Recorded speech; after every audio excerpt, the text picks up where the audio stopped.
जय गणपति वंदन गणनायक, जय गणपति वंदन गणनायक, जय गणपति वंदन गणनायक। तेरी छवि अति सुंदर सुखदायक, तेरी छवि अति सुंदर सुखदायक। जय गणपति वंदन गणनायक, जय गणपति वंदन गणनायक।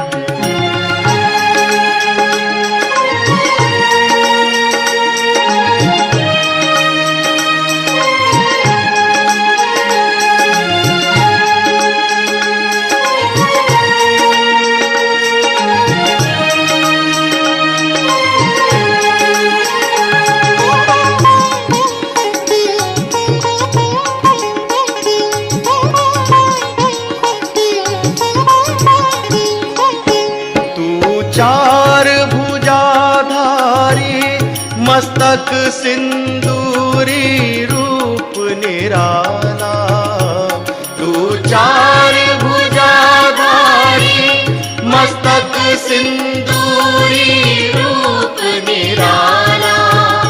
है मूषक वाहन तेरो तू ही जग का रखवाला, है मूषक वाहन तेरो तू ही जग का रखवाला।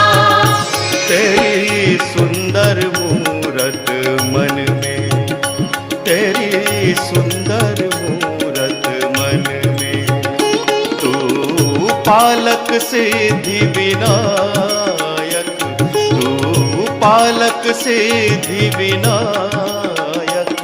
जय गणपति वंदन गणनायक, जय गणपति वंदन गणनायक।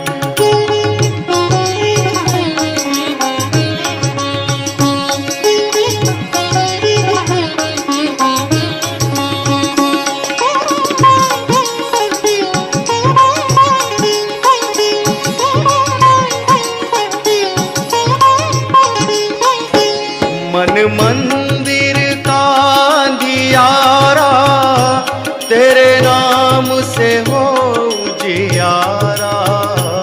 मन मंदिर का अंधियारा तेरे नाम से हो उजियारा। तेरे नाम की जोत जगी तो मन में बहती सुख धारा। तेरे नाम की जोत जगी तो मन में बहती सुख धारा। तेरा सुमिरन हर पूजन में, तेरा सुमिरन हर पूजन में। सबसे पहले फलदायक, सबसे पहले फलदायक। जय गणपति वंदन गणनायक, जय गणपति वंदन गणनायक।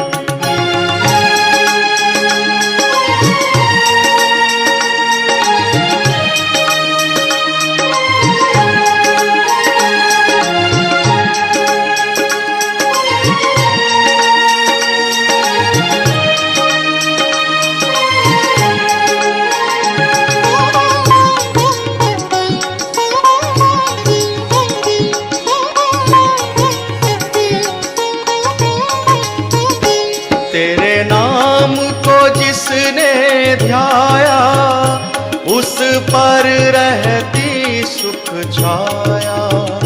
तेरे नाम को जिसने ध्याया उस पर रहती सुख छाया।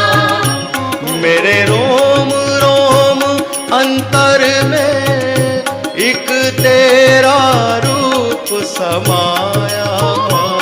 मेरे रोम रोम अंतर में एक तेरा रूप समाया।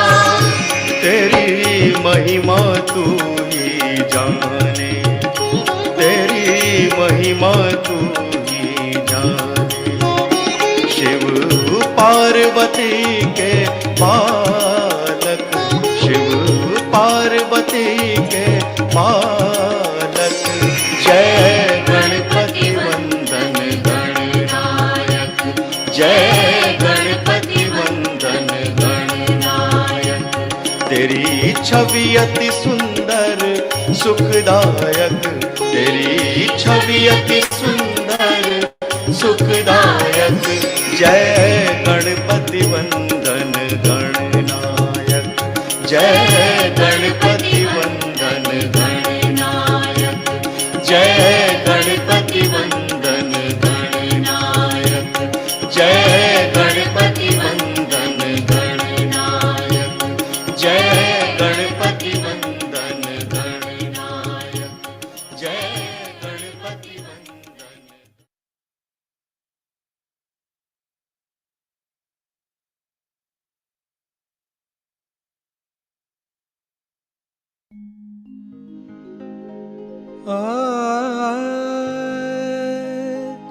हृदयं समर्पयामि,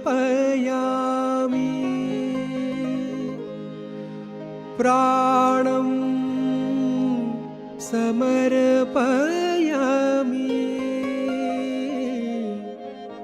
तव पाद पद्मे माता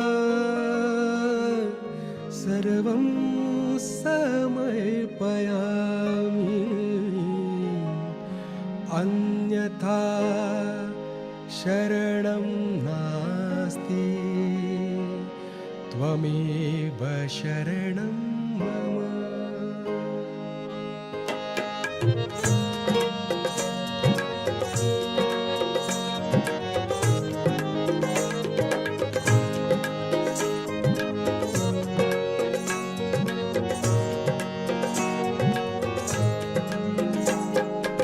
अन्यथा शरणं नास्ति त्वमेव शरणं मम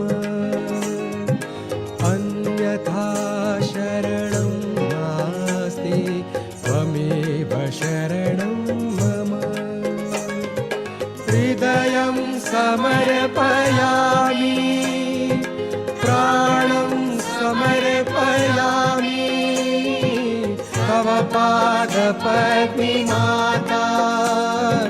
सर्वं समर्पयामि अन्यथा शरणं नास्ति त्वमेव शरणं मम अन्यथा शरणं नास्ति त्वमेव शरणं मम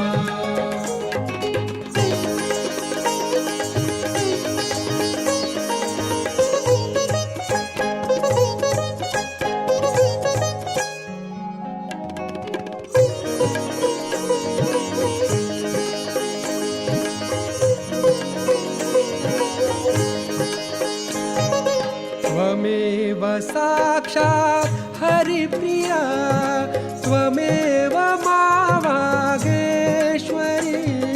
त्वमेव साक्षात् हरिप्रिया त्वमेव मावागेश्वरी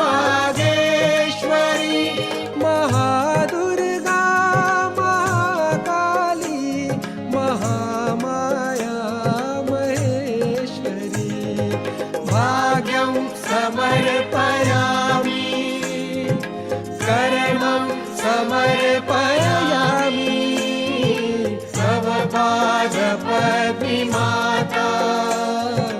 सर्वं समर्पयामि अन्यथा शरणं नास्ति त्वमेव शरणं मम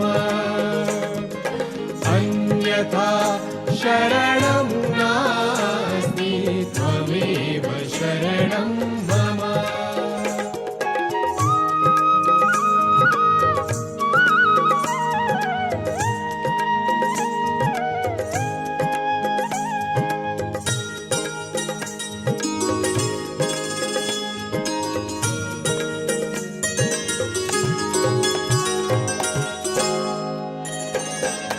स्वयं साध्या स्वयं सिद्धि स्वयं सिद्धा स्वयं प्रभा स्वयं साध्या स्वयं सिद्धि स्वयं सिद्धा स्वयं प्रभा सुगुण रत्ना सुकृत कृता सुमति गंगा समोज्वला मानं समर्पयामि गानं समर्पयामि तव पादपद्ममाता सर्वं समर्पयामि अन्यथा शरणं नास्ति त्वमेव शरणं मम अन्यथा शरणं नास्ति त्वमेव शरणं मम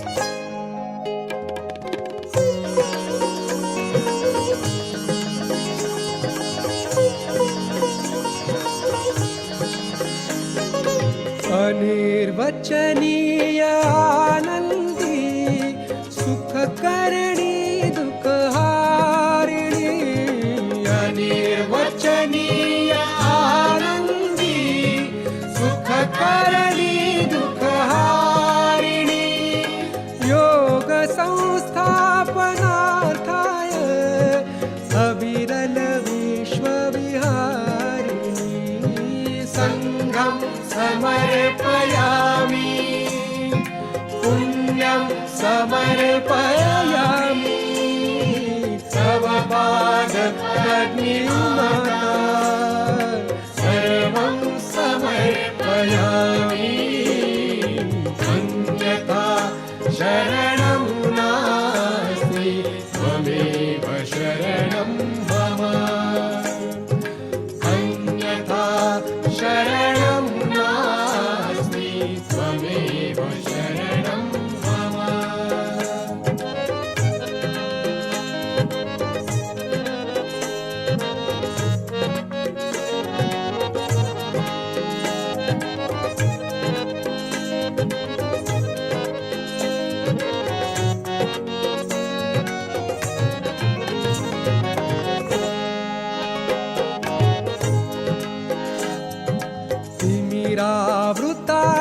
तिमिरावृतादिशाहीना आत्मस्य पापनाशिनी तिमिरावृतादिशाहीना आत्मस्य पापनाशिनी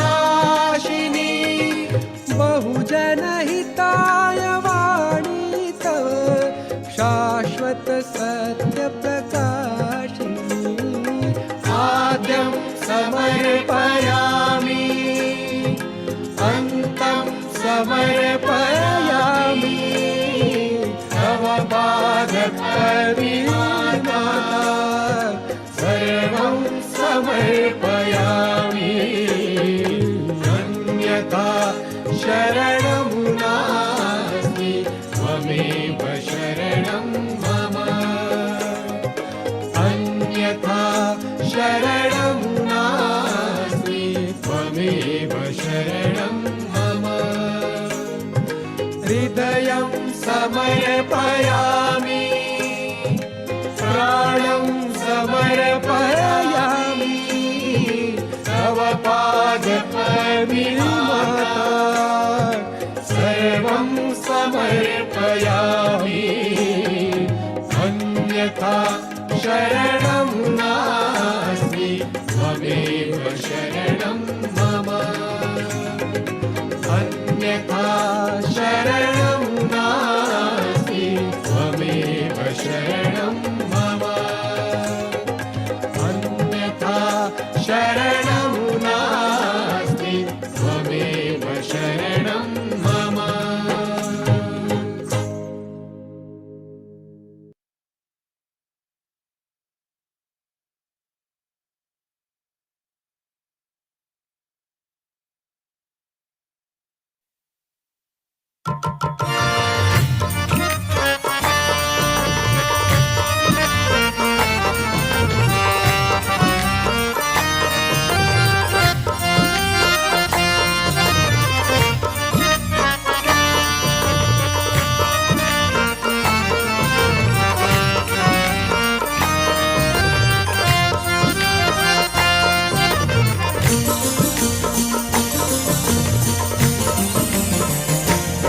मेरा ढोल माही हो मेरा ढोल माही मेरे मन का राजा मेरा ढोल माही मेरे मन का राजा मेरा ढोल माही मेरा ढोल माही मेरा ढोल मेरा माही माही माही मेरा ढोल माही माही माही मेरा ढोल माही मेरा ढोल माही मेरा ढोल माही मेरा ढोल माही मेरा ढोल माही वे माही मेरा ढोल माही माही मेरा ढोल माही वे माही मेरा ढोल माही मेरा ढोल माही माही मेरा ढोल माही मेरा ढोल माही मेरे मन का राजा सहजियों के सुल्तान शंभू भोले बाबा मेरा ढोल माही मेरे मन का राजा सहजियों के सुल्तान शंभू भोले बाबा वे बाबा मेरे मन का राजा मेरा ढोल माही वे बाबा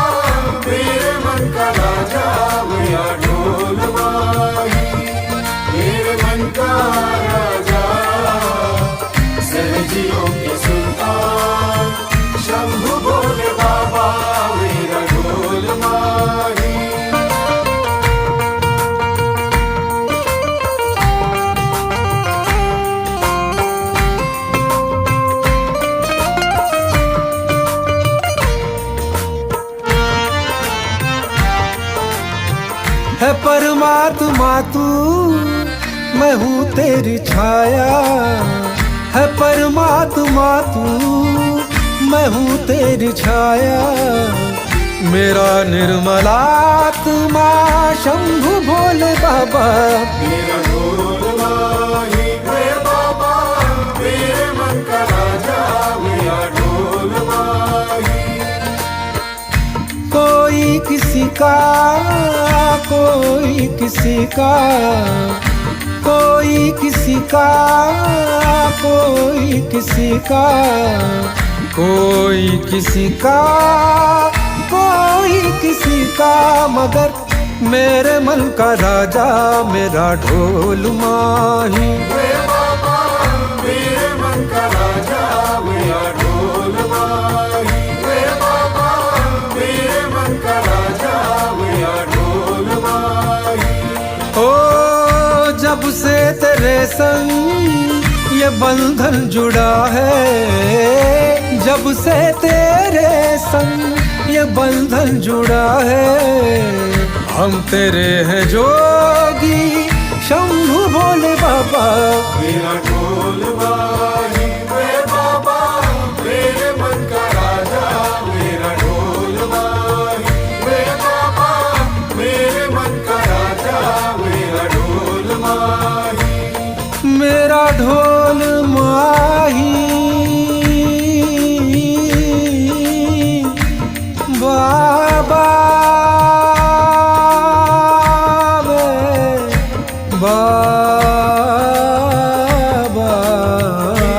बाबा, मेरे मन का राजा मेरा ढोल माही। वे बाबा, मेरे मन का राजा मेरा ढोल माही। भोले बाबा, भोले बाबा, भोले बाबा, भोले बाबा, भोले बाबा, भोले बाबा, भोले बाबा, भोले बाबा। शंभु भोले बाबा, शंभु भोले बाबा, शंभु भोले बाबा, शंभु भोले बाबा। शंभु भोले बाबा, शंभु भोले बाबा, शंभु भोले बाबा, शंभु भोले बाबा। मेरे मन का राजा मेरा ढोल माही। वे बाबा, मेरे मन का राजा मेरा ढोल माही।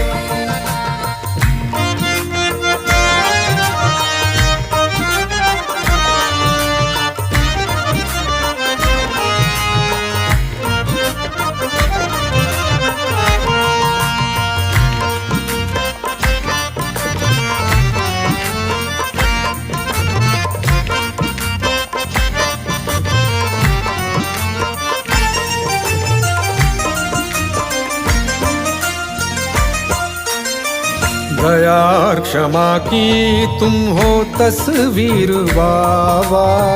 दया और क्षमा की तुम हो तस्वीर बाबा। सहजी की तकदीर तुम ही प्यारे बाबा। सहजी की तकदीर तुम ही प्यारे बाबा। तेरे एक इशारे पे कुर्बान जाऊं, तेरे एक इशारे पे कुर्बान जाऊं। मेरे दिल का मेहमान शंभु भोले बाबा।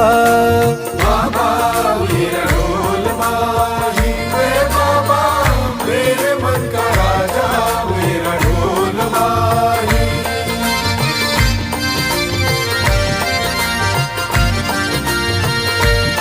मेरा ढोल माही, मेरा ढोल माही, मेरा ढोल माही, मेरा ढोल माही। मेरा ढोल माही, मेरा ढोल माही। बाबा, मेरा ढोल माही। वे बाबा, मेरे मन का राजा मेरा ढोल माही। करम हो, करम हो, करम भोले बाबा। करम हो, करम हो, करम भोले सहजी का रख लो भरम भोले बाबा। सहजी का रख लो भरम भोले बाबा। करम हो करम हो करम भोले बाबा। सहजी का रख लो भरम भोले बाबा। है दोनों जहां में हमारा सहारा। है दोनों जहां में हमारा सहारा। मेरा धर्म ईमान शंभु भोले बाबा। बाबा मेरा ढोल माही वे बाबा। मेरे मन का राजा मेरा ढोल माही।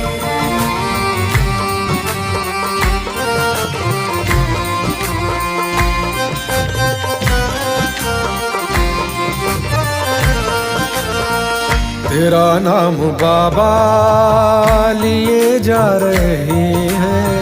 तेरा नाम बाबा लिए जा रहे हैं। तेरे ही करम से जिए जा रहे हैं।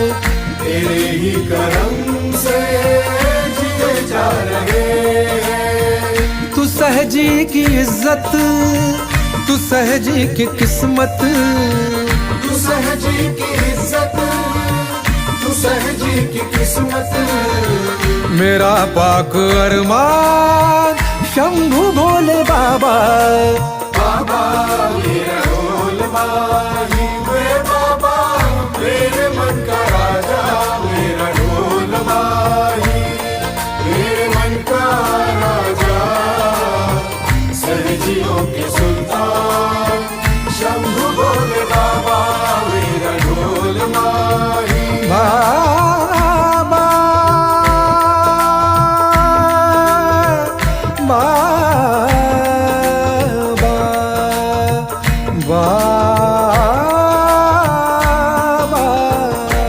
बाबा। मेरे मन का राजा मेरा ढोल माही वे बाबा। मेरे मन का राजा मेरा ढोल माही वे बाबा। मेरे मन का राजा मेरा ढोल माही वे बाबा। मेरे मन का राजा मेरा ढोल माही।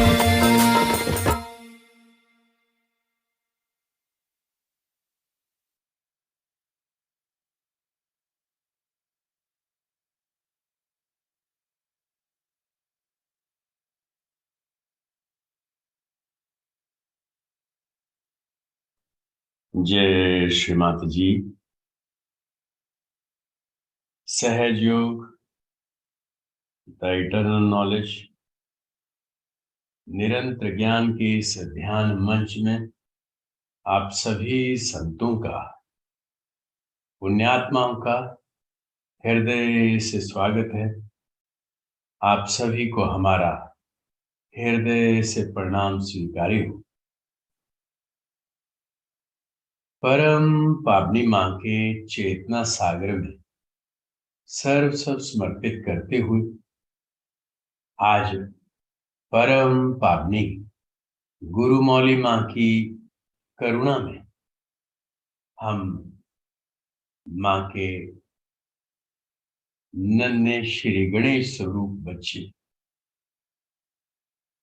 मां की करुणा में, मां की चेतना में, मां के आनंद में, मां के अनंत आशीर्वाद में पूरी तरह से फलित, हाथों में चैतन्य और रोम रोम में आनंद। कहा गया है जब आप आत्मा के स्वरूप को पाते हैं तो पूरा संसार आपके लिए दिव्य हो जाता है। हर पत्थर शिवलिंग बन जाता है, हर पानी गंगा जल बन जाता है। आप अपने धर्म में जागृत हो जाते हैं। धर्म जो हमारा मूल स्वभाव है, वही धर्म है। और हम जो कि मूल रूप में शिव स्वरूप है, आत्मा है, तो हम आनंदमय हैं। और इस सत्य को पहचानने के लिए कुंडलिनी जागरण ही एकमात्र सहारा है। और मां की कृपा में हम सहजी भाई बहनों की जब कुंडलिनी जागृत होगी तो अब क्या करना है? बहुत ही आसान है। कहा है कबीर ने, हद हद हर कोई जाए, अनहद जाए ना कोई। हद अनहद के बीच में रहा कबीरा सोए। और हद हद क्या है? ईड़ा पिंगला। और अनहद कहाँ है? जो हमारा कुंडलिनी मार्ग है उसका शीर्ष, हमारा सहस्त्रार, वही अनहद है। और कबीर इस मध्य मार्ग में, सुषुम्ना मार्ग में, चेतना के आनंद में सोया रहा। और यही आनंद है, यही हमारा स्वभाव है। जब हम अपने स्वभाव में जग गए, अपने धर्म में जग गए, तो बाहर के तथाकथित धर्म फीके पड़ जाते हैं, क्योंकि हम कर्म कांड से परे चले जाते हैं। और सब धर्मों का मूल सार एक ही, स्वयं को पहचानना। और जब हमने स्वयं को पहचान लिया तो हम विराट की शक्ति से एक रूप हो जाते हैं। और ये विराट की शक्ति से एक रूप होने का मायने चेतना में जगना है। चेत नर चेत निरात्म में वृथा गाय सोए। तो हम आनंद में जग गए। अब इसमें क्या करना है? निर्विचार, निर्विकल्प आनंद। इससे बड़ा आनंद तो कहीं नहीं। कबीर को जब पूछा गया कि वक्त आ गया अब आप चलो, तो कहने लगे कि मैं अब ये संतों की संगत को छोड़ के जाना नहीं चाहता। तो मां ने इतने गणेश स्वरूप जागृत कर दिए, इतने सहयोगी जागृत कर दिए, चहुं ओर अपनी पावनता और निर्मलता का स्वरूप पर स्थापित कर दिया। अब हम चलते फिरते मां के मंदिर बन गए। हमारे अंदर से चैतन्य बहने लग गया।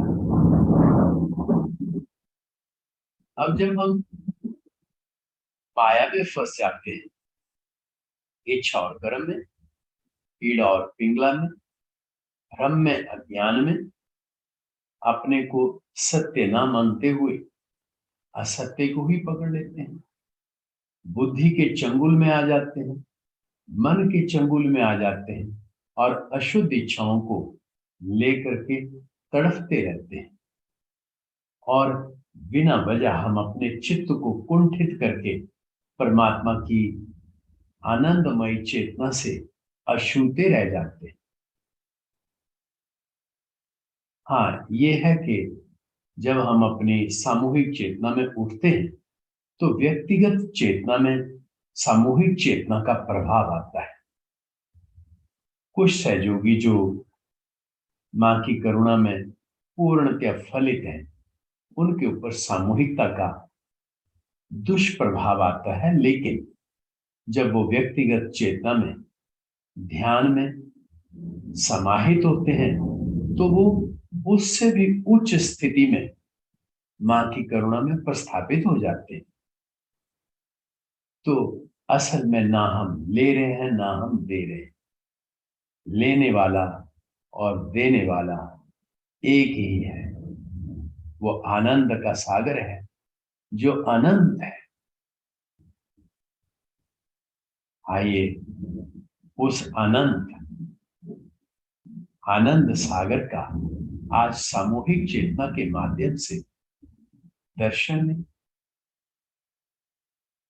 तो सर्वप्रथम हम पूर्ण नतमस्तक भाव में अपने हृदय में मां के स्वरूप में शरणागति में पहले अपनी कुंडली शक्ति को सहस्त्रार पे बांधेंगे, बंधन लेंगे।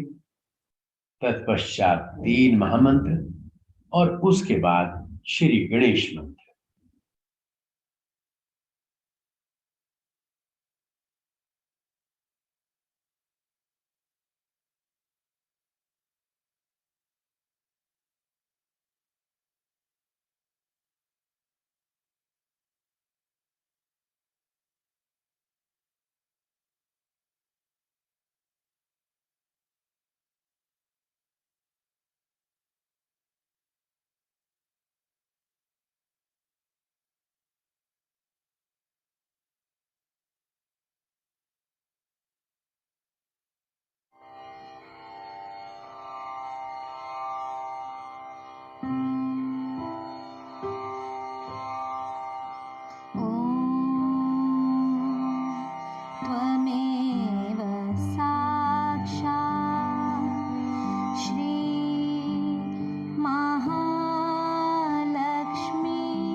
जय श्रीनाथ जी।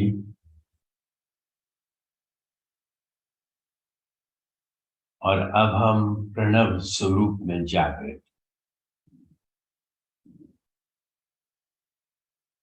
हमारा ध्यान लगा हुआ चेतना का आनंद रोम रोम से बहता हुआ। आइए इस आनंद स्वरूप में अपनी मन को पूर्ण निर्विचारिता में निहारें।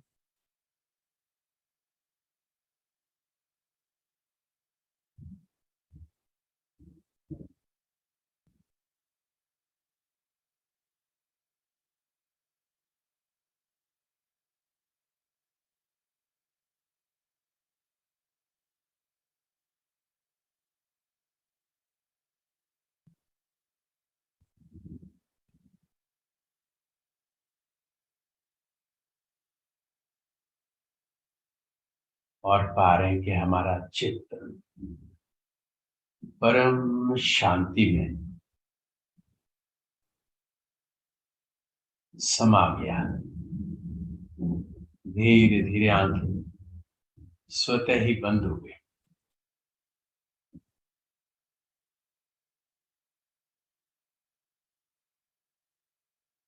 हमारा अंतस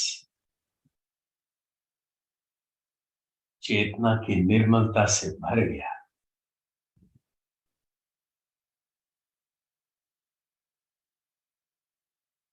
आइए अति मंगल कार्य मां का हृदय में आह्वान, मां का हृदय में स्वागत, मां को हृदय में धारण करना।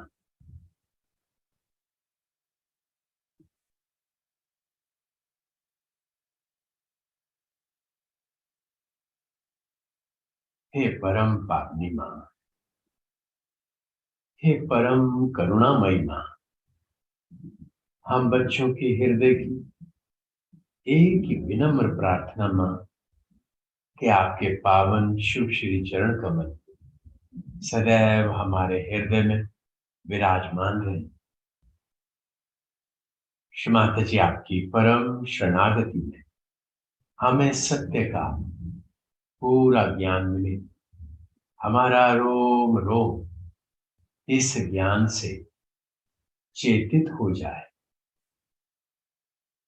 माता जी इस दिव्य चेतना अवस्था में हम आपके सत्य स्वरूप के प्रति पूर्ण श्रद्धा में परम शरणागति को सहज में ही पाले। माता जी इस दिव्य योग अवस्था में हम आपके दिव्य प्रेम की अभिव्यक्ति अपनी चैतन्य लहरियों के माध्यम से अनन्य भक्ति के रस को पिरो पिरो पूरे ब्रह्मांड में बिखेरे। चहुं और आनंद ही आनंद हो, करुणा ही करुणा, प्रेम ही प्रेम, शांति ही शांति। सब सहजी इस आनंद में निर्विकल्प अवस्था में स्थित प्रज्ञ स्थिति में समाधिस्थ हो जाए। माता जी आपके बच्चे आपका शुद्ध माध्यम बन आपके प्रेम की वर्षा से पूरे ब्रह्मांड को धो दे और आपकी चेतना सभी सत्य साधकों की रक्षा करे। अविद्या का नाश हो, भ्रम और अज्ञान का नाश हो, अधर्म का नाश हो। माता जी इस चेतना सागर में हम सभी बच्चों को नव चेतना के निखार से सुशोभित करने की कृपा करें मां।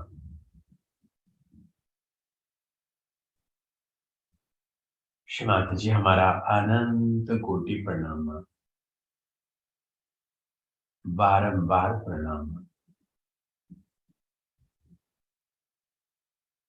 माता जी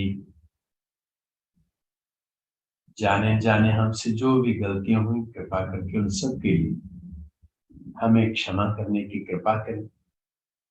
उन्हें भी जिन्होंने हमारा हृदय दुखी किया हो, श्रीमाता जी आपकी शरणागति में आज हम गुरु तत्व के मूल सिद्धांत धर्म और धर्मातीत स्थिति में चेतनावस्था का आनंद ले समाधिस्थ होकर आपकी अनंत आशीर्वाद की सौम्य अवस्था को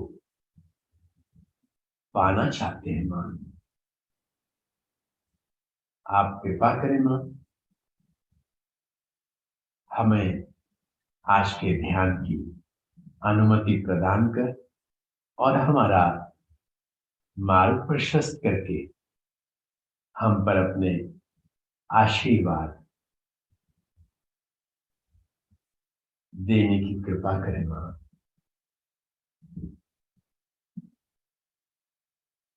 जय श्रीमाता जी।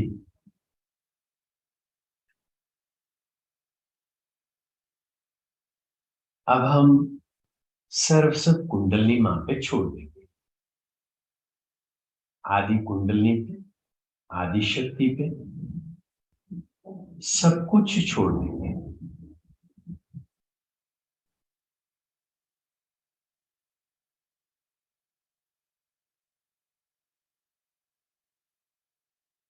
हमारे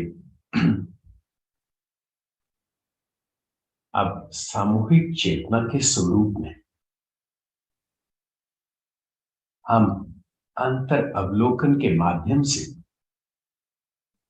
सभी चक्रों को निरंजित करते हुए मां की चेतना में, मां के ही स्वभाव में ऊर्ध्व गति को प्राप्त हो सहस्त्रार के शिखर पर मां की करुणा में विराजमान होंगे।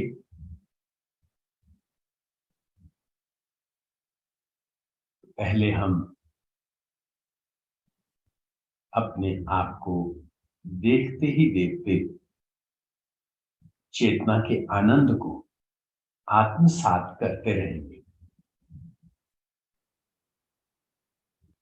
हल्का सा विशुद्धि था, वो साफ हो गया। हल्का सा बायां मूलाधार है, तो हल्का सा चित्त देने से भी चक्र साफ हो जाते हैं। और ज्यादा जरूरत पड़े तो मां के श्री चरणों में प्रार्थना करके या मंत्र लेकर के हम इस जो माया की छाया है उसको दूर कर सकते हैं।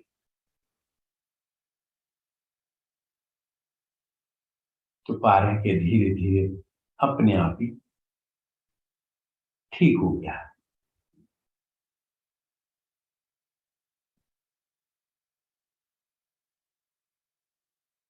ये ध्यान रहे कि ये सामूहिक चेतना है, हम सब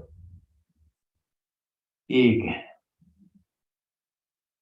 और ये चेतना विराट की चेतना है जो कार्यरत है। हम अपने आप को चक्रों से, नाड़ियों से आइडेंटिफाई नहीं करेंगे। हम सत्य में, आनंद में, चेतना में समाधिस्थ रहेंगे। अब बैक आगे की उंगली में हल्का सा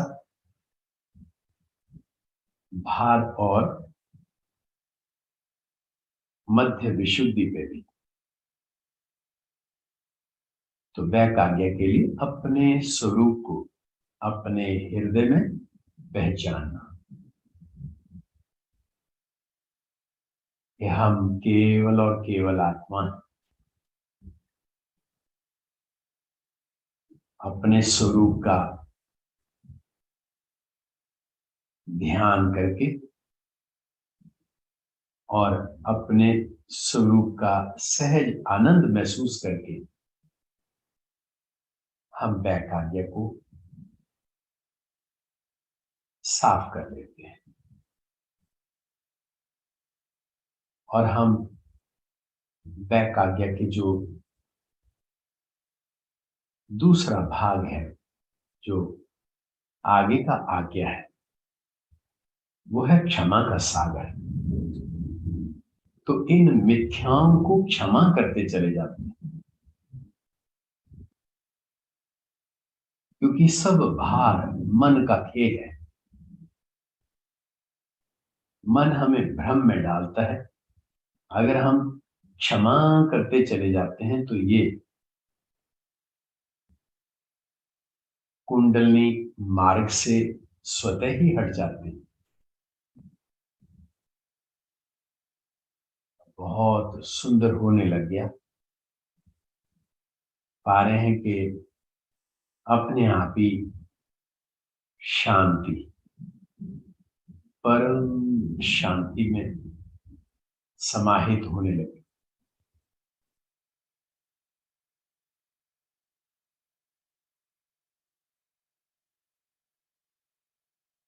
और विशुद्धि चक्र अभी फिर थोड़ा सा भार देते हुए, तो एक बार मंत्र ले लेंगे।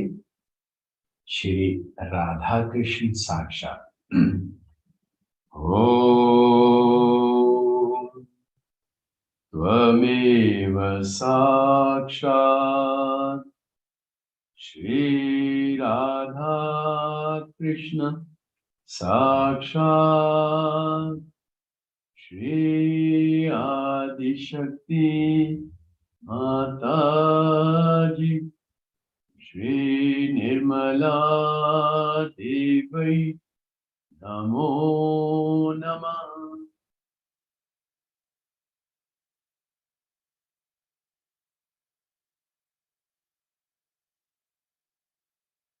और पा रहे हैं जो इस चक्र का मूल भाव है अल्लाह, वो रोम रोम में भर गया।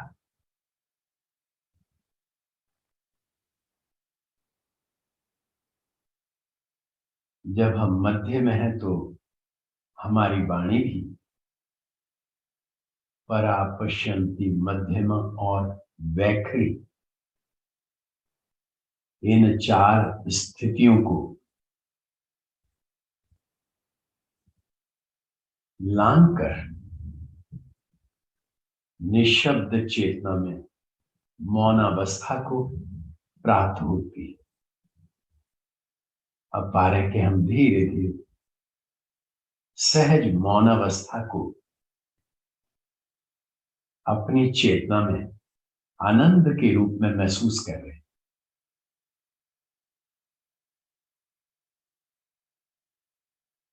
और हमारा चित्त परम चेतना से एक रूप होते हुए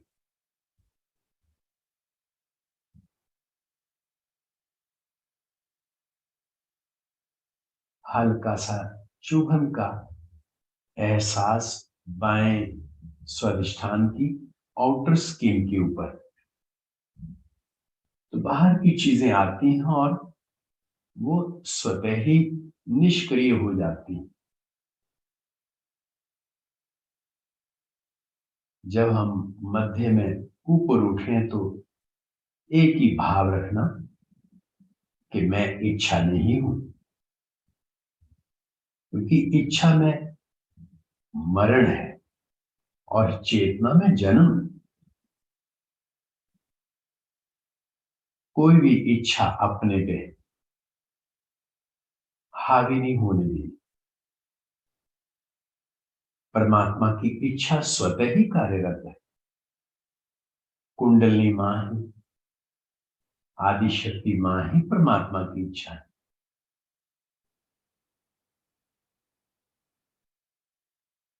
और अब हम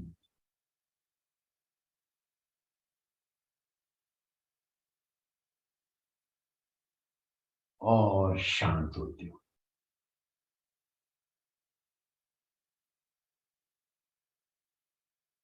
बस चेतना बढ़ती जा रही है, शांति बढ़ती जा रही है, विचार धीरे धीरे लुप्त होते जा रहे हैं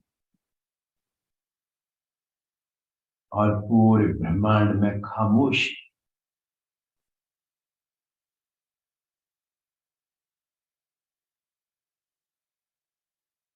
और पा रहे हैं कि हम समाधिस्थ होने लगे। यही विराट से एकाकारिता है।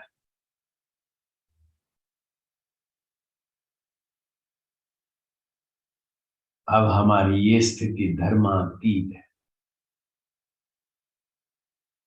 अब कुंडली की अनंत शक्तियां हमारे माध्यम से परमात्मा के कार्य करने में सक्षम है।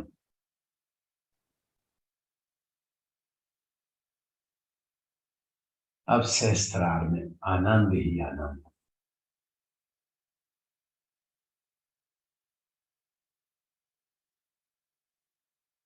अब ऐसे लगता है जैसे बोलना बंद कर दे।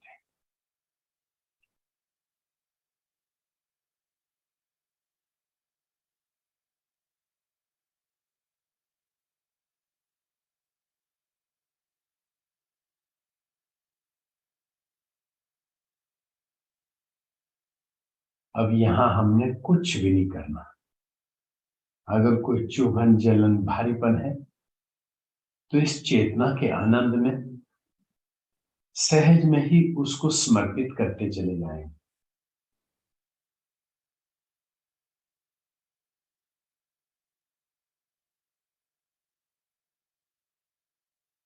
बस एक ही स्मरण, शिवोहम शिवोहम,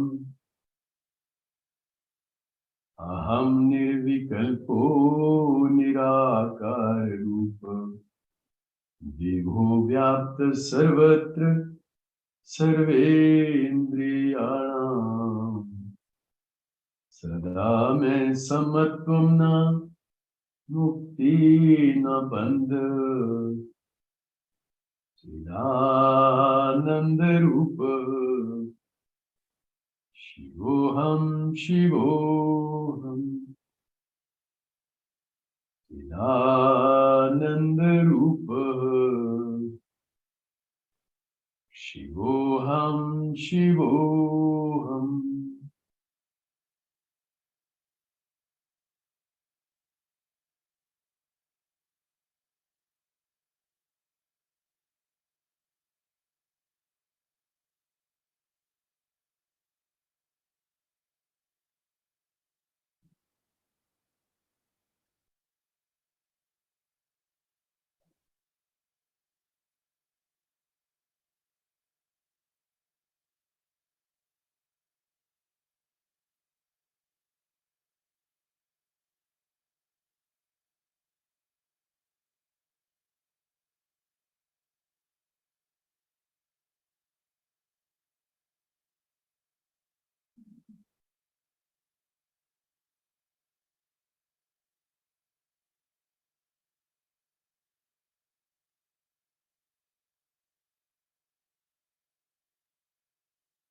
हम इसमें तब तक बैठे रहें जब तक हम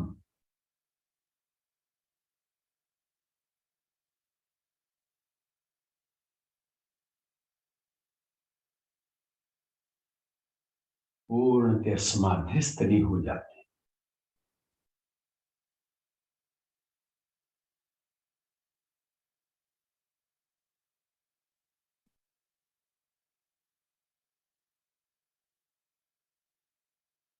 अब कुछ भी करने का नहीं।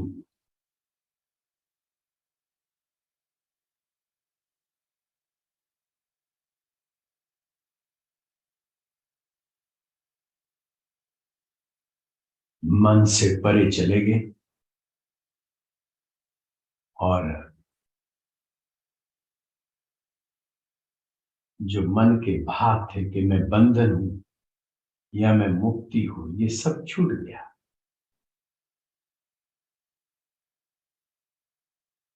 हम परम सत्य शिव स्वरूप ही हैं।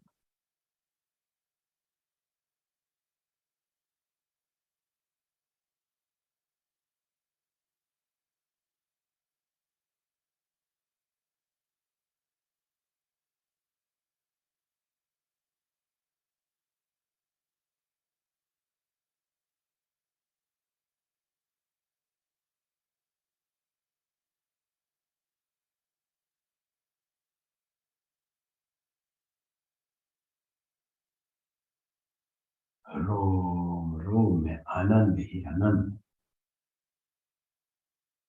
परम शांत।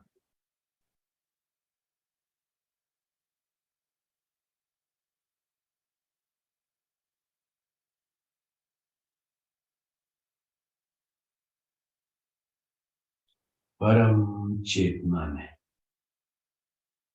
अपने आगोश में ले लिया।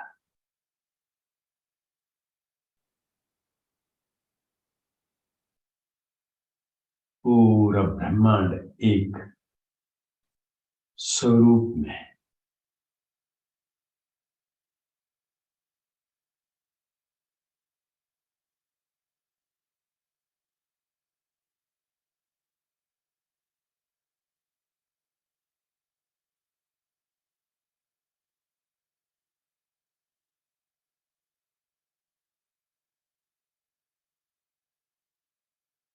अनंत चेतना में समा गया।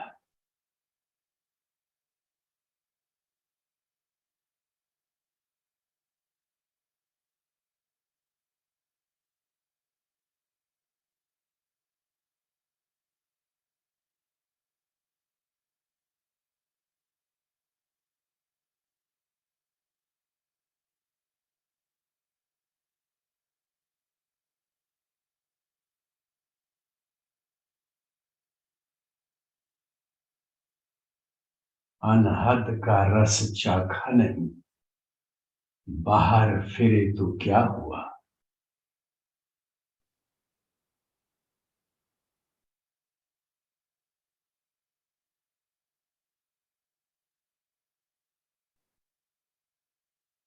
कहे कबीर, सुन मन मूर्ख, तू क्यों भूल गए हो।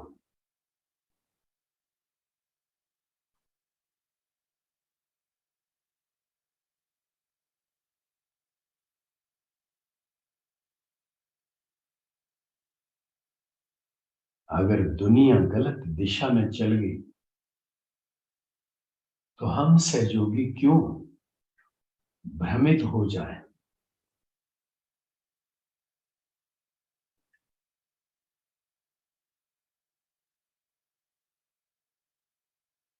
हमने जिस चेतना को पहचाना है वही परम सच है।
हाथों की हथेलियों का मध्य भाग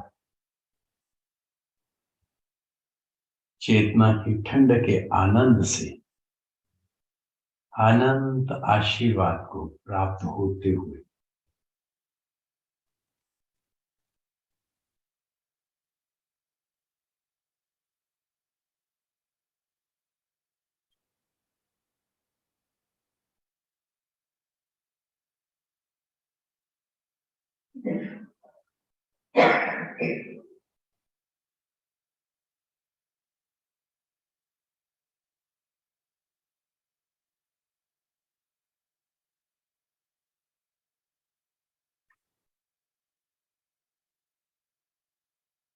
हे करुणा सागर माँ, हे आनंद सागर माँ, आपकी सदा सर्वदा जय हो माँ,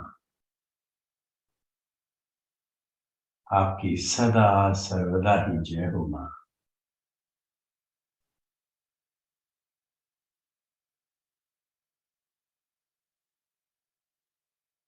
आइए इस चेतना के आनंद की सहजावस्था में माँ की दिव्य वाणी के माध्यम से उस सत्य को अपने हृदय में आत्मसात करें जो मध्य मार्ग का धर्म है। जय श्री माता जी।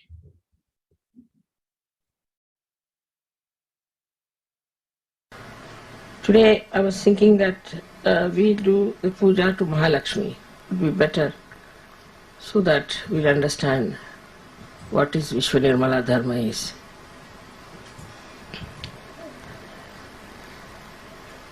As you know, the Mahalakshmi principle lies within all of you in the center. And once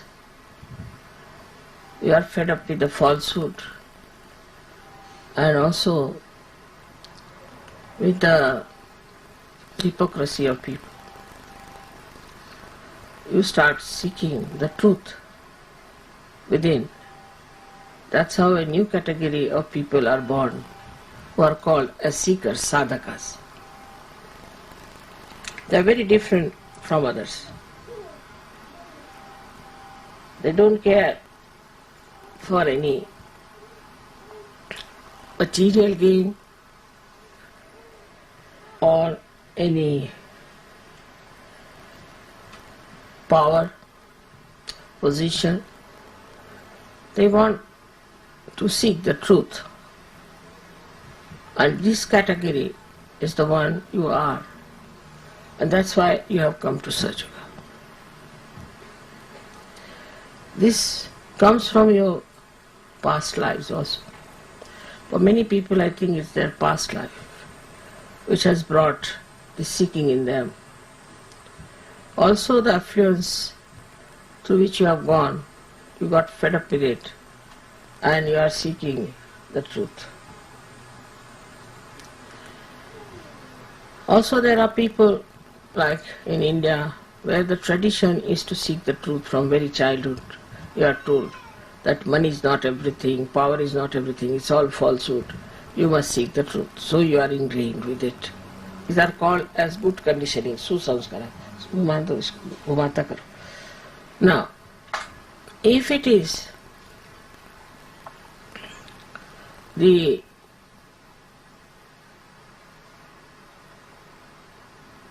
just a fashion sort of a thing, that you get into fashion, that let us seek the truth, because everybody is talking about truth, let us have this as a fashion, because everybody is doing it. Then it can be very dangerous. Such people get lost. I've seen people who were drug addicts who came to us first in England. And I was surprised that they were really seekers and they were not taking drugs because of fashion. They are just taking it because they thought by taking drugs they will get into their Mahalakshmi principle. Very intelligent, educated, very smart, I should say, people became hippies and they started taking drugs. I discovered that their seeking was only that they should find the truth. But they had no idea as to what is the truth is. So this Mahalakshmi principle was born within them, sort of started manifesting, that beyond all this there must be something. This category of people are everywhere in the world. Especially I was surprised in Russia, where there is no talk of God, there is no talk of religion. They are even better than Indians in understanding Sahaja Yoga. So, the conditionings of every country has also hampered the progress of Sahaja Yoga within you and outside. So now, first of all, to understand Mahalakshmi principle, we must know that we have two other channels into which we can jump. One is the left, another is the right. And it depends on what sort of a background you had in this life. Because of your background in last life, you have come to the right path. But last life is being covered by this life, the surroundings, the country in which you are born, your friends, parents, the society in which you lived has dominated you in so many ways that the Mahalakshmi principle doesn't express itself in that full power, which should really suck in everything else and put you onto the throne of a Sahaja Yogi. So you find people, yesterday there were so many people, for example, very nice people, they were all seekers of many lives who came there. But we do not know how many will come to Sahaja Yoga and how many will settle down in Sahaja Yoga. How many will achieve doubtless awareness. Again, the same problem, that they start getting into the habits formed by the left side or into the ego formed by the right side. Now, for a Sahaja Yogi to keep his Mahalakshmi principle all right, has to always introspect, not to look at others, but to introspect. What am I doing? Am I in the left side or on the right side? Which side am I? What side I am following? Am I in the center? Now, how will you judge? The best is to feel your vibrations. Feel your vibrations. But sometimes you go so far to the left or to the right that you just do not feel vibrations, your Mahalakshmi principle is not working. Then you go on. It's like a complete derailment, I should say, a kind of a slope on which you just go on falling onto that.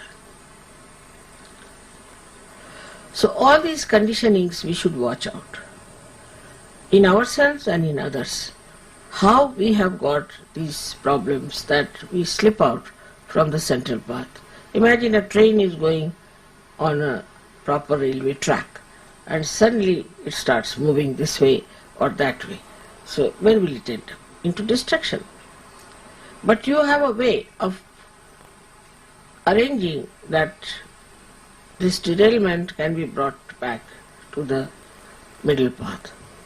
So in a very detached way, if you look at yourself like a witness and see for yourself, not about others. Even when I give lectures, people start saying, oh, mother is saying about somebody else. No, I am saying about you, yourself. So you watch out that are you in the center or are you going to the left or to the right. First of all, those who are in the center should not have any physical problems, should be able to completely cure themselves. If not others, they should be able to cure themselves. Secondly, a person who is in the center is a very peaceful person. He is never angry. He might put up a show that you are angry, but he doesn't get involved into anger or any emotions whatsoever. He just watches and he can act he can act to be in that feeling of temper, also lust, greed, anything, but just to act, because sometimes this acting is needed, so he can use it. But you should be sure, first of all, that you are completely detached. So first of all, before acting, you must become a master of acting. And for that, you have to become yourself. If you become yourself, then you are a master and you can see where are you going. Now, the difference between a Sahaja and a Sahaja who is like this, as you say, is this, that he is capable of going to the left or to the right. They are not solidly Sahajogis. And they go on like this and there is no progress. Imagine any aeroplane which is wobbling like that will be on the ground only. Nobody will be able to put it up in the air, because God knows when will it fall down. So for any machinery, we have to fix it up properly first before we start working it out. So to fix up our Mahalakshmi principle, you have to see that your physical being is alright, is normal, no problem. I'm not meaning the modern ways of looking at health, but that you should feel healthy and happy. You should feel that there's no problem with your physical being. But if you are a complaining type, I am here paining, I am paining there, then there's something wrong with you. This is the first criteria, that you are in the center. Then your attention should be more towards nature, how the nature is, how it is blossoming, how it is working out. It should be towards the sky, stars and things, just to enjoy all the creation that is around, just to enjoy it. That's an enjoyment which is really so surprisingly deep.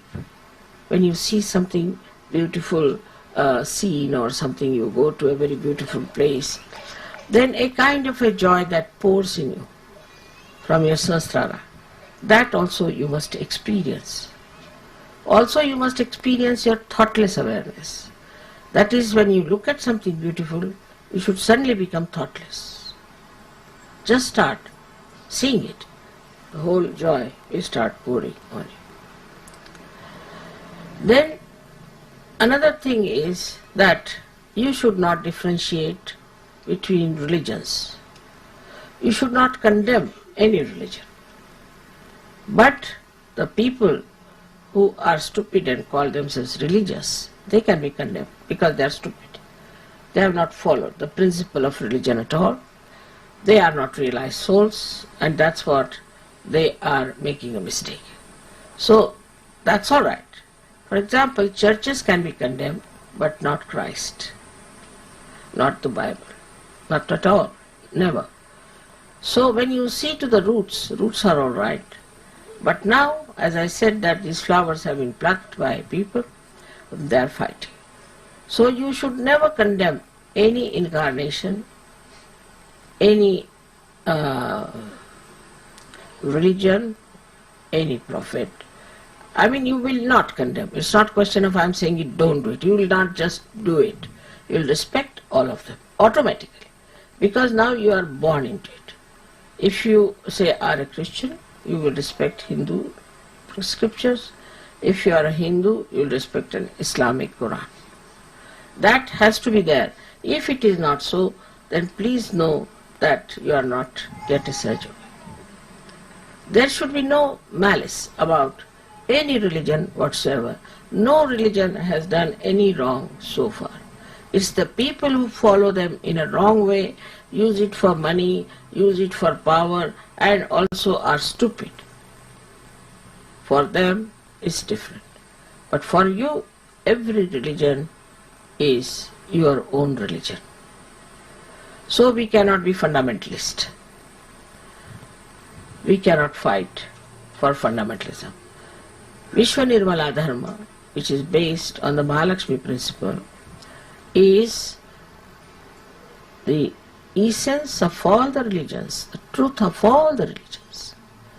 And we seek with our pursuits what are the common points in all these religions. We try to neutralize which are not common points and find out with our research pursuits that this one was not the correct thing, but is not in the religion. People are following like that. There are so many things you can find out. If in the Bible, if you remove Paul, you will cleanse most of it. If Paul is not there, I tell you, most of the Christianity can be cleansed out, because he started confessions, he started all this nonsense, he started making people feel guilty, and treating women as nothing. All Mr. Paul has done it, and he had no right to be there in the Bible because he never knew Christ. He was an epileptic, and he saw some cross being some sort of a, I don't know how far it is truth, but he said he saw a cross. So what? Seeing the cross doesn't mean you become the cross. Also, he wanted to jump on the platform. Nice platform is made, all right, for you, and he has powers, and he wants to have powers, so he jumps on the platform. Then he organizes Christianity. All his mistake. Never in the Bible is said, never Christ said that you should organize Christianity, nor has he said that you should confess or you should feel guilty. All the time he has been talking of forgiveness. In that short time also he has given the truth to us. But, if somebody wants to interpret, then it goes wrong. So another point of a Sahaja is, whatever I say, they don't have to interpret, they know it, exactly what I say. If they start interpreting, then there's something wrong with them. Their brains are not alright, they are not normal. You cannot interpret me. Whatever I say in a very simple English language. I do not use Shakespearean language or something like that. I modulated my standard of English up to the normal common people's language. And if you start interpreting it, that means something definitely very, very wrong with you. There's nothing to interpret. I am saying straightforward thing which need not be interpreted. This is a very important thing. But many Sahajogis who are half-baked, I should say, start interpreting because they think they have brains to interpret. You have no brains of that caliber that you can interpret. There are no interpretations. Whatever I have said it, and there is no need to interpret. This is one of the signs that you are not in the center. Either you have been possessed or you have become egoistical. So to keep yourself in the center, to be solidly Sahajogis, first of all, there should be no interpretations of what I say. If you think that I am meaning something else, you can write to me. But don't interpret and start a big organization against Sahaja. This is the greatest mistake that people do. I have told many people that you should not give lectures about Sahaja. Because once they start giving lectures, also sometimes they get into derailment. Either they get egoistical or they say things, as they say, out of their hats, which I have never said, which are not to be said. So unless and until you are a solid Sahajogi, I think you should not talk about Sahaja Yoga. Best is to give realization. Though you are half-baked, you can give realization. That's one point for sure. And those who will get will remain Sahajogis. I have seen people who have given realization to others are gone cases, while those whom they have given are perfect. Now, when somebody gives you the realization, he is not your guru, by any chance, he is not your guru, and have no sort of a awe or an obligation towards that person who has given you realization. If you do that way, then the ego of that man won't go. And you will have conditioning. You will always stand by that person, though he has done wrong, though he is absolutely not Sahaja-yogi, you will stand by that person. With him, you also move to the direction in which he has moved. So in Mahalakshmi principle, one has to be careful, absolutely, to see where are we going. Now the group system starts also with the same. There's a big fraternity of bhoots, I must tell you. If you go to the left, all the leftists will join you. If you go to the right, all the rightists will join you. Then they'll fight among themselves and get out of it. Now for Sahajogis who believe in fighting back, in grouping back, they should know they have derailed. Maybe they were very intelligent, they thought they could do that, maybe, but none intelligence, none of them are above the divine intelligence. But when you start moving out of Mahalakshmi thing, you become like a common person, even worse than a common person, I would say. So then you are grabbed by the negative forces which are around us. Just like all others are grabbed, you are also grabbed. There are conditionings which also we should see, do we have. Say a Western person must see Western conditionings very clearly. What are these conditionings? Because we are seekers of truth. We do not belong to any country, we belong to the universe, Vishwa Nirmaladhar. We do not belong to Australia, we do not belong to Brisbane. You see, this belonging becomes so small and so mean that ultimately it will become we belong to this street and then we belong to this room and we belong to this bathroom. Start going down, down, down so much. While it is Vishwa Nirmaladhar, means it is a universal religion. We belong to the universe. We are part and parcel of the universe, not only belonging to one place or one location. We cannot. Now we have gone into eternal life. We have gone to something that is unlimited. So we belong to this universe. Once you realize that you belong to this universe, you should also know what conditionings are still sticking on to us from this country, from this culture, from this place, from this household, from this family. Like a little lotus that comes out of the mud, slowly, slowly it throws away all the mud that is sticking onto it. Ultimately it comes out the very clean flower.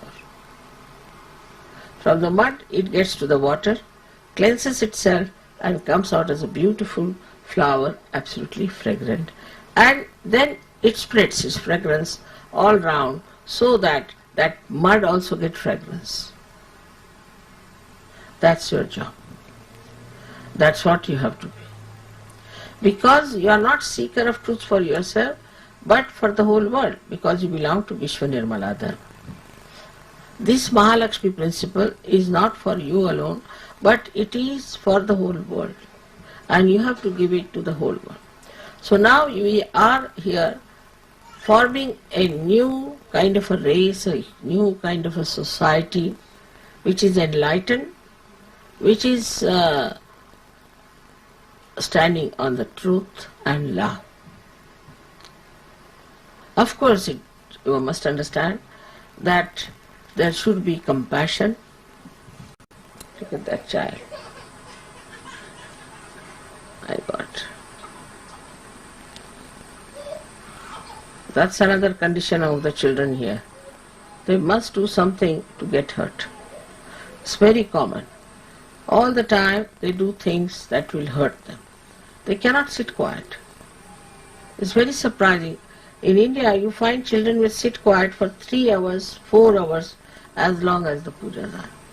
Now here the children are, I don't know, but I'm going to find out a solution for this. They just cannot keep quiet. And now in America, they are suffering from overactivity. It is a disease. It's a disease now. They don't know what to do with the overactive children. They are overactive. But I think I'll be able to find out some solution for that. But as far as you are concerned, you are your own solution. You can watch yourself. You want to be people who are spiritually very well equipped. For that equipment, you must see yourselves. Where are you? What are you doing? What's your style of life? A solid Sahaja yogi or a yogini, everyone knows all over the world. They are solid. Nothing can deter them. And you can also know about yourself. It's not that you cannot know. All of you can know yourself very well because now you are quite sensitive and you have your own centers enlightened by Mahalakshmi principle. The Kundalini has definitely enlightened your Mahalakshmi principle. So you can always make out what my chakras are, how are they catching, where are they catching. Instead of avoiding that, you just work it out.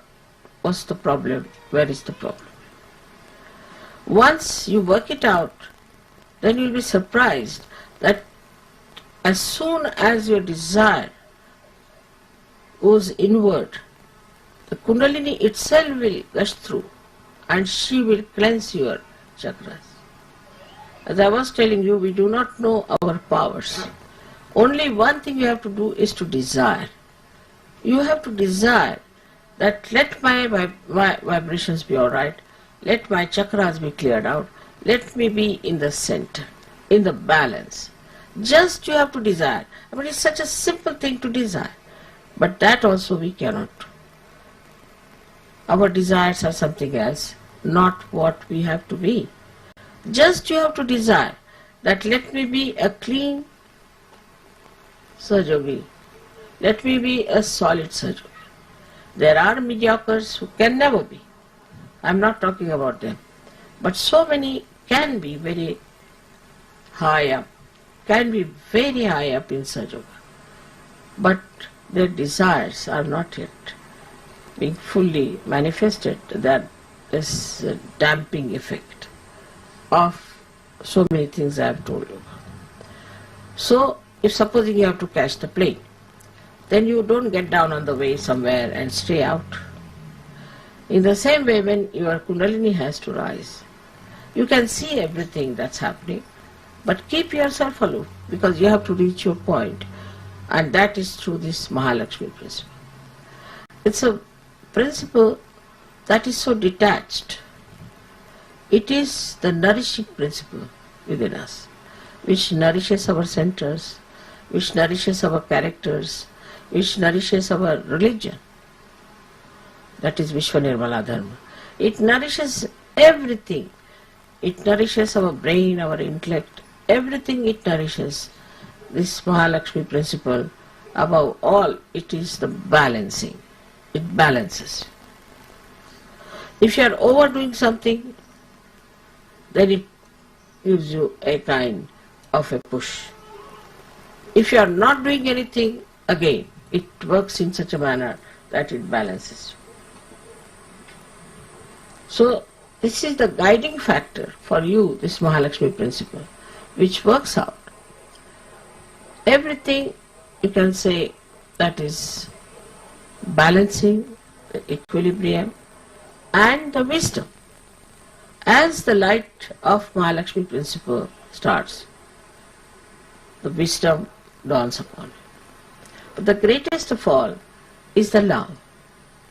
Love for God, love for truth. And you thrive on that love. Just, you are there. I mean, I asked him, why so many are here? They said, for the puja. Why? It's a sign that you are great Sahaja yogis, that you are here because of puja, that you understand the value of puja, and that you need the puja, that you enjoy because it is nourishing to you. is a very good thing, because that shows that you are very much there. You are very much understanding the importance of right things, and you want to do it at any cost. All these desires are significant because they show that you are in the Mahalakshmi principle and you want to keep on that one. I would say there's a simple one that you can do, is just to be on my Kundalini. If you can, just try to be in my Kundalini, on my Kundalini. Just put attention. You can, all of you can. Any problem, just put your attention onto my Kundalini and you will be alright. You will just become thoughtless, because there's no thought. This is the best way to do it, is to just solve all problems by putting attention on my Kundalini, and by that your ego will definitely dissolve, because then you will know that Mother is doing everything, I am doing nothing, so why should I be proud of it. Also the conditionings will dissolve, because my Kundalini is absolutely pure. It's not attached to anyone. It's not even attached to SahajaYoga. It's not attached to anyone. The job it has got to do is to nourish everything. If it can nourish, well and good. If it does not nourish, well and good. It depends on what do you want. You want to be nourished, all right. So the Kundalini is there, the Mahalakshmi principle is there, it will nourish you. But if you don't want, nobody is going to force you in any way. Nobody is going to jump on you or form some sort of a formidable operation. Nothing of that. It's just like a river Ganges, you can see, which is flowing. Now, if you want, you can fill up your pitchers. If you don't want, she's not going to enter into your pitchers. She's not going to come in your house and get into your pitchers. So there has to be a desire to get it, and that is what is called is bhakti. Bhakti is the desire, the devotion to get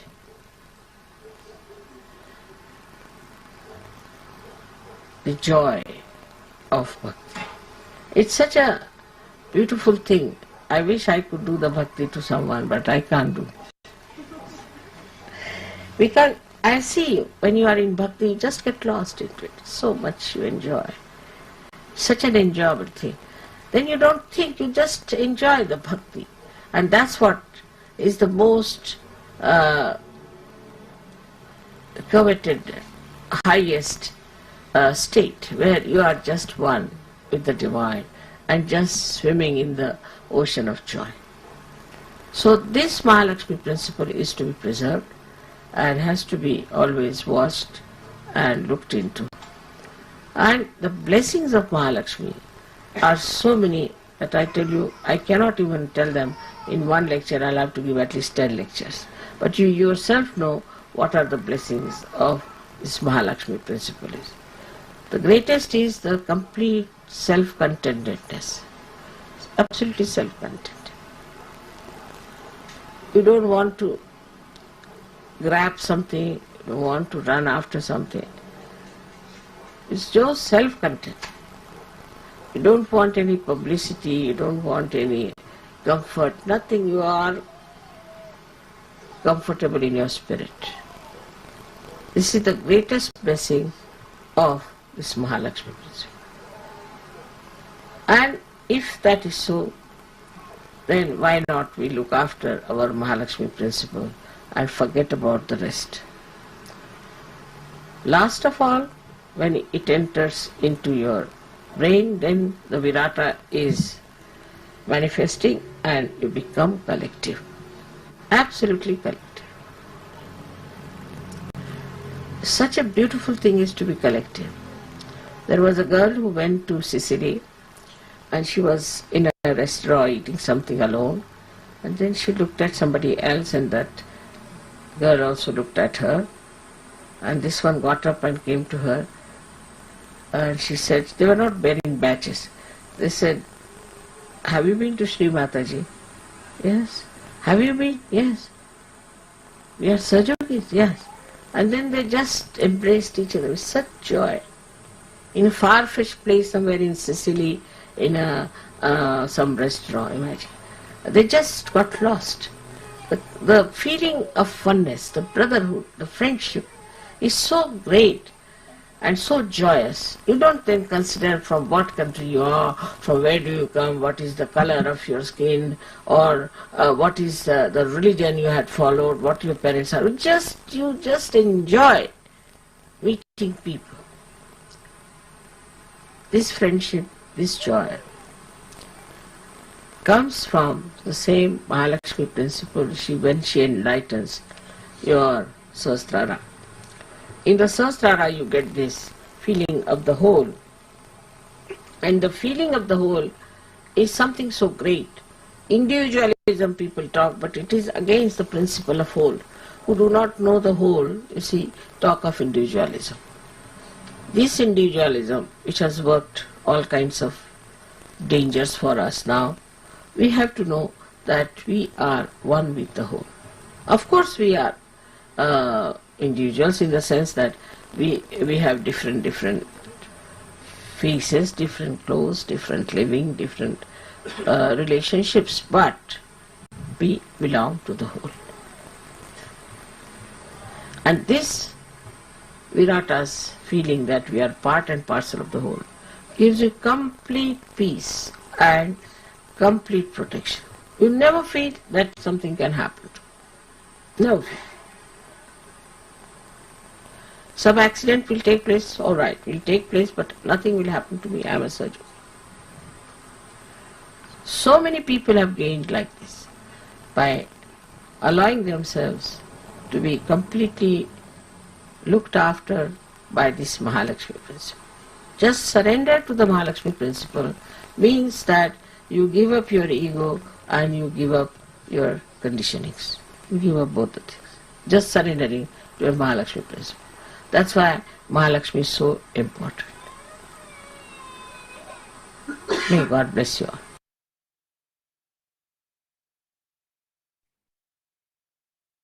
जय श्रीमती जी। आइए माँ के महालक्ष्मी स्वरूप में पूर्ण समर्पण में सामूहिक चेतना का निशब्द ध्यान के माध्यम से आनंद लें।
जय श्रीमती जी।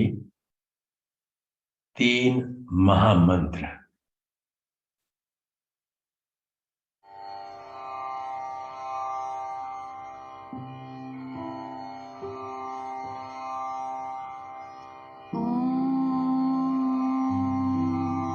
त्वमेव साक्षात्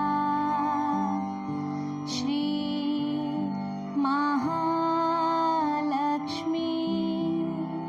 महासरस्वती महाकाली त्रिगुणात्मिका कुण्डलिनी साक्षात् श्री आदिशक्ति माताजी श्री निर्मला देव्यै नमो नमः।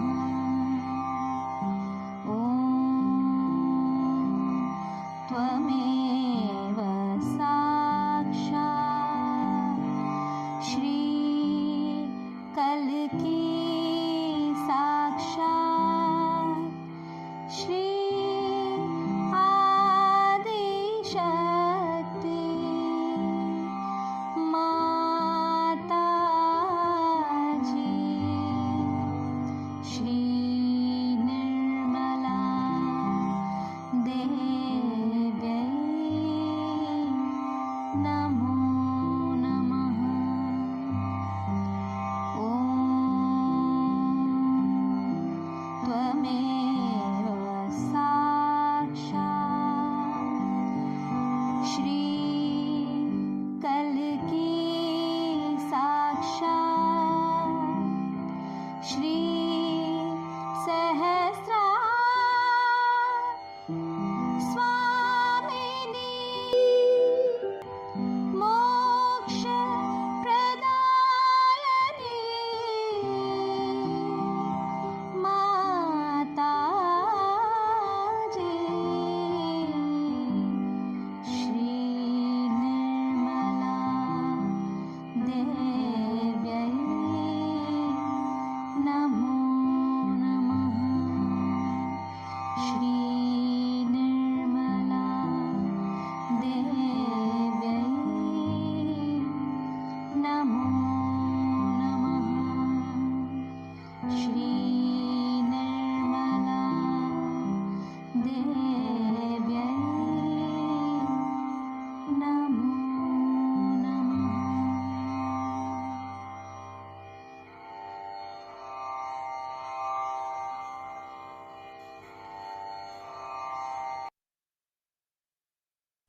सामूहिक बंधन।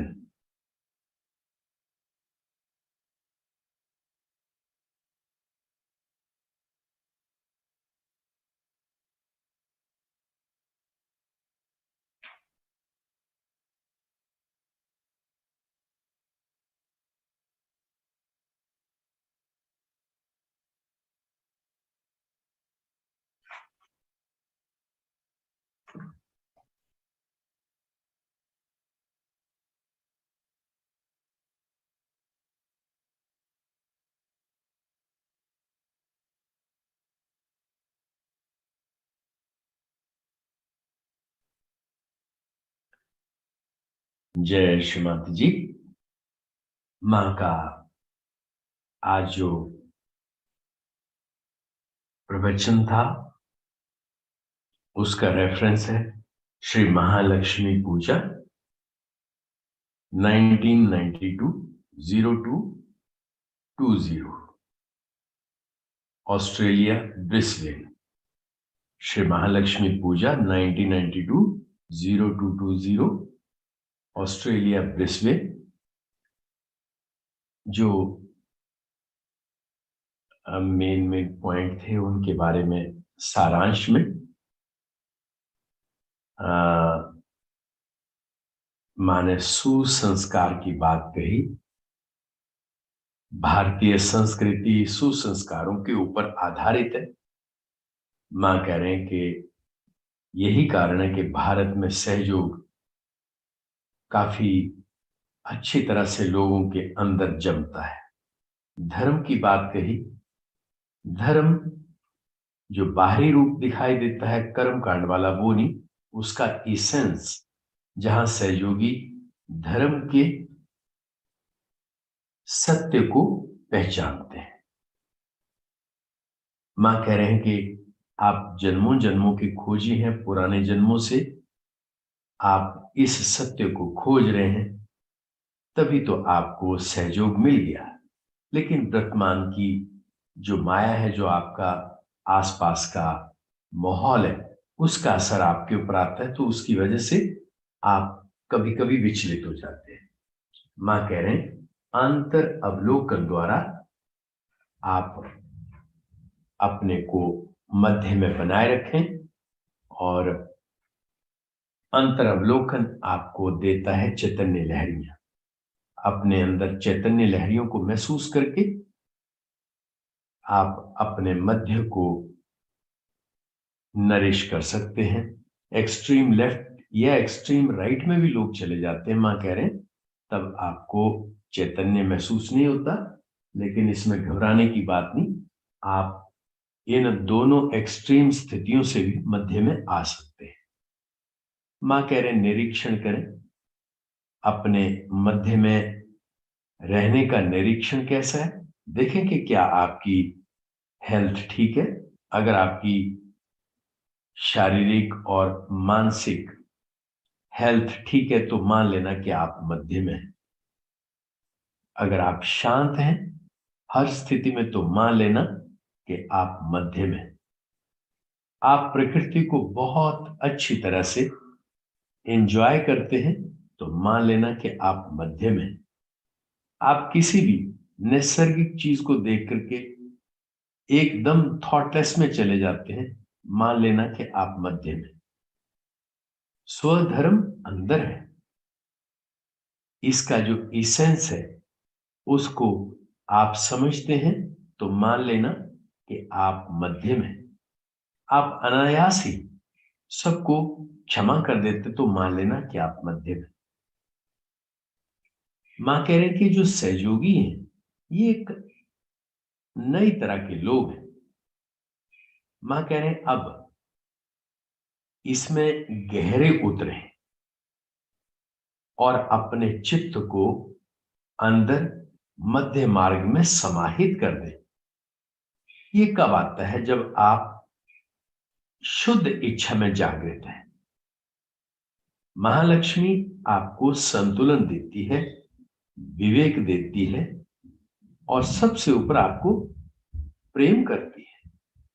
मां कह रहे हैं कि आप मेरी कुंडली पर चित्त रखें, मेरे पर निर्भर हो जाएं तो मैं आपको हमेशा नरिश करती हूं। जैसे गंगा है तो गंगा में कितना पानी भरना है, आपको गंगा में तो आना ही।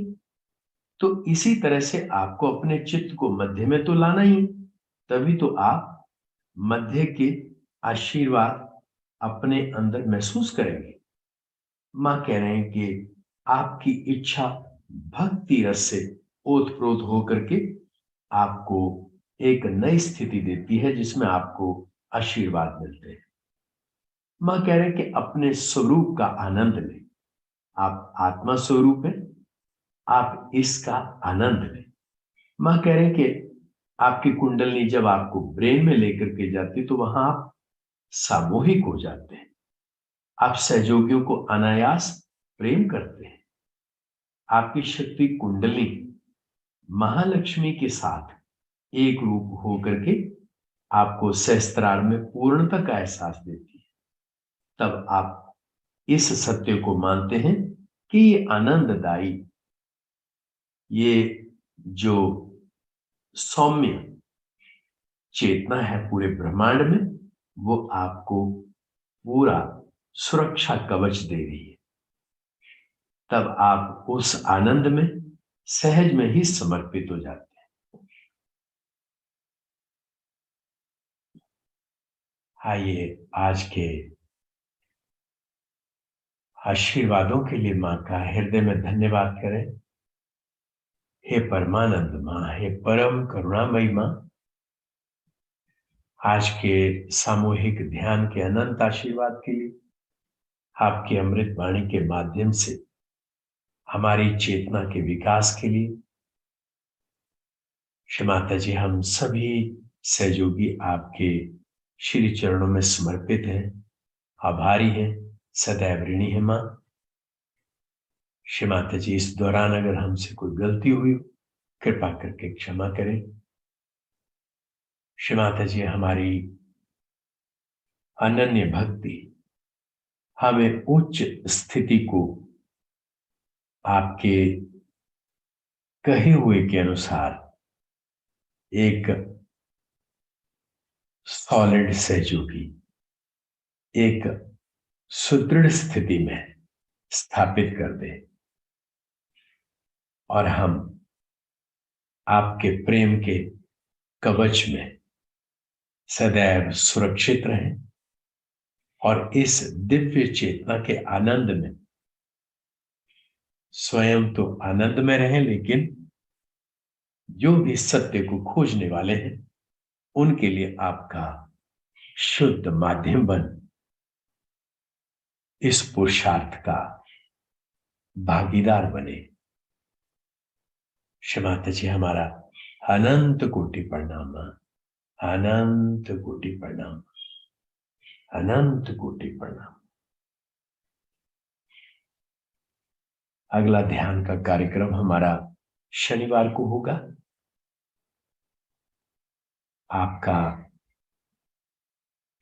मंगलमय जीवन हो। जय श्री माता जी।